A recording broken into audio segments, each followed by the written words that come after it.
नमस्कार दोस्तों, आज हम आपके लिए लेकर आए हैं रामायण में छिपे हुए ऐसे रहस्य जिसे जानकर आप आश्चर्यचकित हो जाएंगे। दोस्तों, क्या आपको पता है कि प्रभु श्री राम और भगवान शिव शंकर के बीच एक प्रलयंकारी युद्ध हुआ था?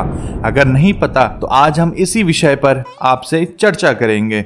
पुराणों के अनुसार भगवान श्री राम और भगवान शिव शंकर के बीच अश्वमेध यज्ञ के कारण युद्ध हुआ था। दोस्तों, आप सभी ने अश्वमेध यज्ञ के बारे में तो सुना ही होगा, जिस यज्ञ के दौरान प्रभु श्री राम ने एक अश्व भ्रमण के लिए छोड़ा था और कहा था कि जो भी इस अश्व को पकड़ेगा उन्हें हमारे क्रोध का सामना करना पड़ेगा। अश्व के साथ प्रभु श्री राम के छोटे भाई शत्रुघ्न, हनुमान, सुग्रीव, भरत के पुत्र पुष्कर और बाली की सेना गई थी। अश्व को कई देशों के राजाओं ने पकड़ लिया था, लेकिन उन्हें अयोध्या की सेना के आगे झुकना पड़ा। एक बार यज्ञ का घोड़ा देवपुर राज्य पहुंचा, जहां के राजा वीरमणि थे। वीरमणि भगवान शिव शंकर के भक्त थे और प्रभु श्री राम भी उनके मित्र थे। वीरमणि के दो पुत्र थे, रुक्मागंध और शिवगंध। दोनों ही बहुत शक्तिशाली थे।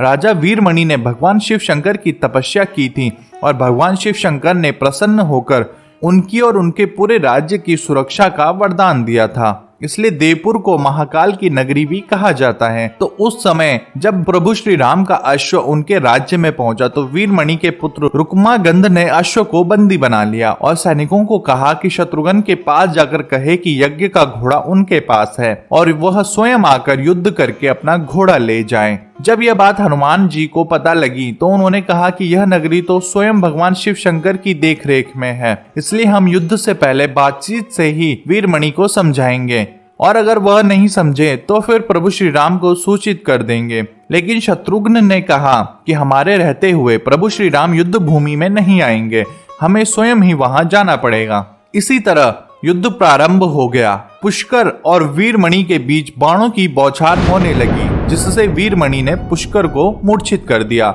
दूसरी तरफ शत्रुघ्न और हनुमान ने दोनों भाइयों को बंदी बना लिया और देवपुर की सेना भी मूर्छित होने लगी। जब वीरमणि को लगा कि वह हारने की कगार पर है तो उन्होंने भगवान शिव शंकर का स्मरण किया। महादेव ने अपने भक्त को संकट में देखकर युद्ध भूमि में नंदी और वीरभद्र सहित अपने सारे गणों को भेज दिया। यह सब देखकर अयोध्या की सेना को लगा कि जैसे प्रलय आ गया हो। शत्रुघ्न ने कहा कि वीरभद्र तो महादेव के समान हैं, पर फिर भी हमें युद्ध तो करना ही पड़ेगा। उसके बाद भयंकर युद्ध छिड़ गया और वीरभद्र ने पुष्कर का मस्तिष्क धड़ से अलग कर दिया और नंदी ने भी श्रीवास्त्र का प्रयोग करके हनुमान जी को मूर्छित कर दिया और शत्रुघ्न को भी बंदी बना लिया। उसके बाद शत्रुघ्न सहित सभी प्रभु श्री राम को याद करने लगे। यह पुकार सुनकर प्रभु श्री राम वहां आ गए और उन्होंने देखा कि पुष्कर का मस्तिष्क धड़ से अलग है और वह मृत्यु को प्राप्त हो गया है, तो उन्हें बहुत दुख हुआ। भरत तो यह देखकर मूर्छित हो गए। प्रभु श्री राम ने शिव गणों पर महर्षि विश्वामित्र द्वारा प्रदान किए गए दिव्य अस्त्रों से वीरभद्र और नंदी सहित सारी सेना को मूर्छित कर दिया और मूर्छित शिव गणों ने एक साथ महादेव को याद किया और अपनी सेना को संकट में देखकर महादेव स्वयं ही युद्ध भूमि में प्रकट हो गए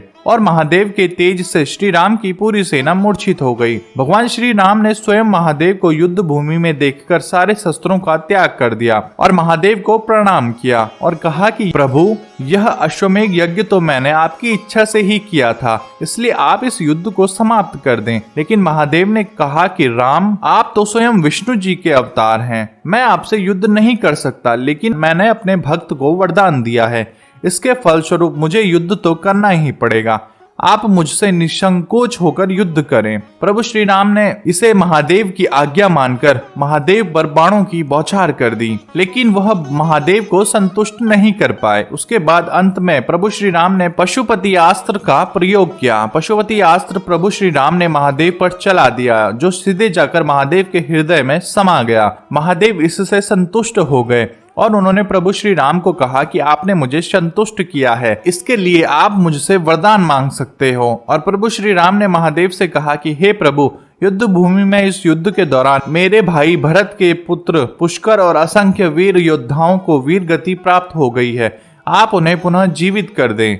यह सुनकर महादेव ने तथास्तु कहा और सारे योद्धाओं और पुष्कर को जीवित कर दिया। उसके बाद वीरमणि ने यज्ञ का घोड़ा प्रभु श्री राम को लौटा दिया और अपनी प्रजा को अपने पुत्र रुक्मागंध को सौंपकर प्रभु श्री राम की शरण में चले गए। तो दोस्तों, यह थी प्रभु श्री राम और देवों के देव महादेव के बीच महाप्रलयकारी युद्ध की कहानी।